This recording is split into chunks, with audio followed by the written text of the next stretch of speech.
શિયાળામાં મહેમાન આવે તો આપણે સુપર દાળ બનાવીએ ટોપ. ચણા દાળ, મગ દાળ, તુવેર દાળ. મારા લિસ્ટ મુજબ દાળ રેડી રાખવાની.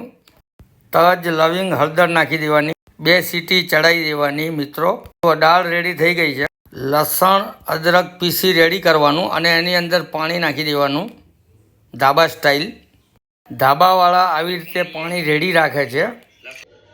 ડુંગળી, પાણીવાળું લસણ, ટામેટાં, મરચાં અને અર્ધકચરા લસણ આપણે તડકો મારવા માટે 6-7 માણસો માટે આપણે ભાત ચડાવી અને રેડી રાખી દીધી છે મિત્રો. દાળ પણ આપણી રેડી થઈ ગઈ છે ચડાવી અને આપણે સ્પેશિયલ દાળ બનાવ. એક તવીમાં 1 ચમચો તેલ ગરમ કરવા મૂકી દેવાની. આપણું તેલ ગરમ થઈ જાય એટલે જીરું નાખી દેવાનું મિત્રો, 1 થી 1.5 ચમચી. જીરું તતરી જાય એટલે હિંગ નાખી દેવાની અંદર. એટલે ડુંગળી નાખી દેવાની આપણે અંદર. ડુંગળી નાખ્યા પછી હલાવી અને મિક્સ કરવાનું. ડુંગળી લાલ થઈ જાય એટલે આપણે મરચાં નાખી દેવાના અંદર.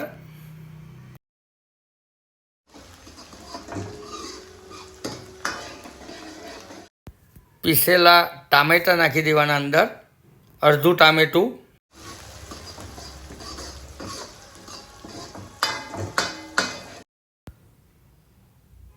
થોડુંક ચડી જાય એટલે આપણે લાલ મરચું પાવડર નાખી દેવાનું અંદર, 1 થી 2 ચમચી.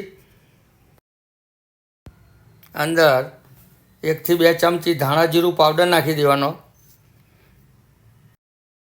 તો આપણે જે લસણનું પાણીવાળું જે રેડી કર્યું હતું પેસ્ટ, એ અંદર ધાબાવાળા નાખતા હોય એ ટાઈપનું આપણે અંદર નાખી દેવાનું અને મિક્સ કરી નાખવાનું.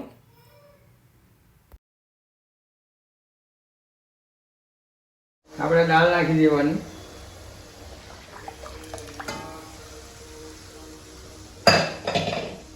તમે પણ મિત્રો આ ટાઈપનું ઘરે બનાવજો. મહેમાન કહેશે બહારથી લાયા કે શું.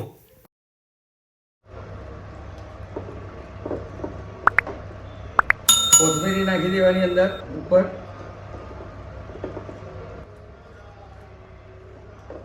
જુઓ મિત્રો, આપણી દાળ રેડી થઈ ગઈ છે સુપર.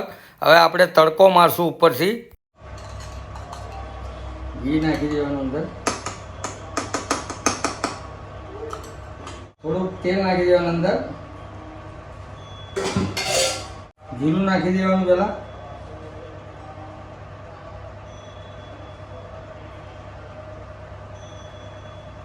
લાલ મરચું,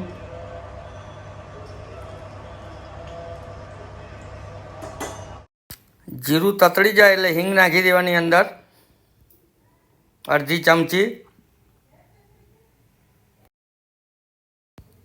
આપણે અધકચરું કટિંગ કરેલું લસણ નાખી દેવાનું અંદર. લસણ લાલ કલરનું થાય એટલે આપણે અંદર 2 ચમચી મરચું નાખી દેવાનું અને પાણી નાખી દેવાનું, જેથી આપણું મરચું દાજી ન જાય. જુઓ મિત્રો, આપણો તડકો રેડી થઈ ગયો છે. ઉપર દાળ ઉપર નાખી દેવાનું આ પ્રમાણે. જુઓ, તમે પણ ઘરે બનાવજો સુપર દાળ તડકા. જુઓ, આપણે દાળ રેડી થઈ ગઈ છે. ભાત સાથે રોટલી અને ડુંગળી જોડે એટલી સરસ લાગે છે. આવા નવા વિડીયો હું